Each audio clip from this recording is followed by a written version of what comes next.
The fine-tuning or teleological argument is a common argument used by theists to argue for the existence of God, and it's a pretty powerful argument. The argument focuses on that the conditions that allow for life in the universe can only occur when certain fundamental physical constants are within a very narrow range. If one of many fundamental constants are off slightly, the universe would be unfit for the development of matter, astronomical structures, elemental diversity, or life for that matter. So since these things are so finely tuned, it appears an intelligent designer may have been involved in making sure these things happen so life could occur. Take, for example, the critical density of the universe. In the book The Language of God, Francis Collins explains how finely tuned this is. If the critical density was off by just 1 part in 10 to the 15th power, the universe would either collapse or expand too rapid for stars to form. This degree of precision is like taking $10 trillion in pennies, painting just one red, blindfolding someone, and asking him to pick out the red penny. The odds he will pick out the red penny are 1 in 10 to the 15th power. And this is just one of many characteristics of the universe that reveals extreme fine-tuning.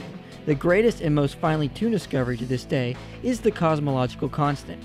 While the critical density of the universe is finely tuned to 10 to the 15th power, the cosmological constant is finely tuned to 1 part in 10 to the 120th power.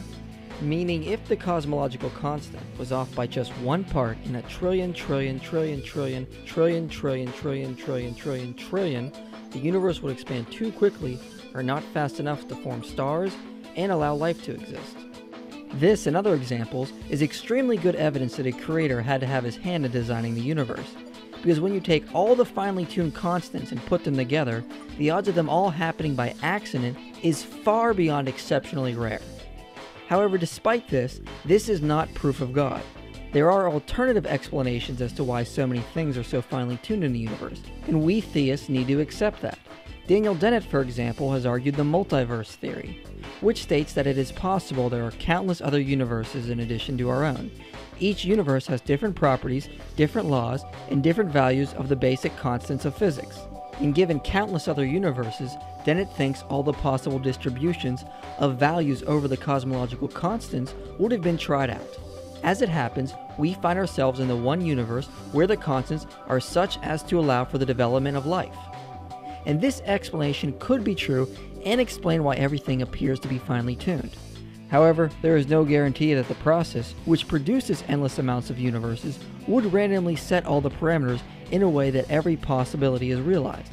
It could be that there are constraints on the characteristics of these many universes, and the production process itself would have to be finely tuned in some way to guarantee that we get enough variety of universes. Also, suggesting there is an infinite number of universes just to explain our own is contrary to Occam's razor, which is the principle that says the best explanation is the one that makes the fewest assumptions. Arguing there is an endless amount of universes makes far more assumptions than arguing for an intelligent designer.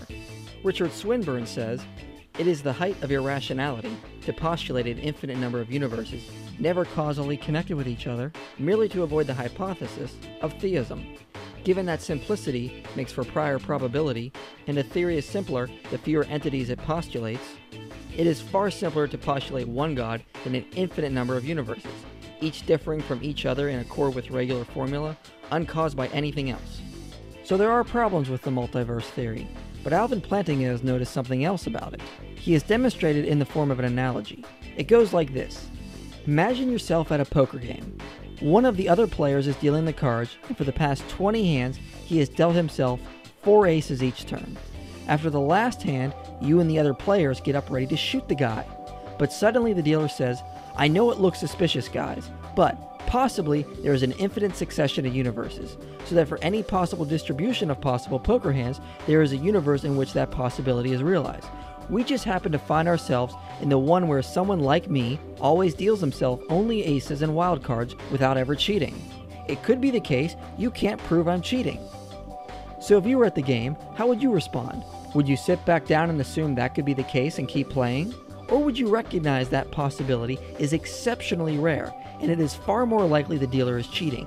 That it is far more likely intelligence was used in instituting where the cards are going, and it is not random chance that the aces keep ending up in the dealer's hand?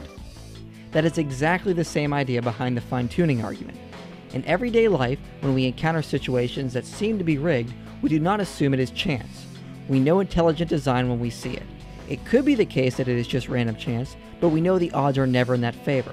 So when we encounter odds like the ratio of electromagnetic force to gravity being finely tuned to 1 part in 10 to the 40th power, or the cosmological constant being finely tuned to 1 part in 10 to the 120th power, logically we shouldn't say, well, it's possible by accidental chance there is a trillion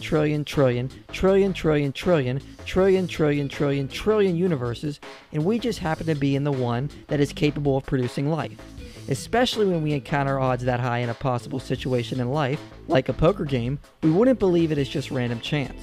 So although the fine-tuning argument cannot prove the existence of an intelligent designer, it shows us that the existence of God is far more logical than everything just happening by random chance.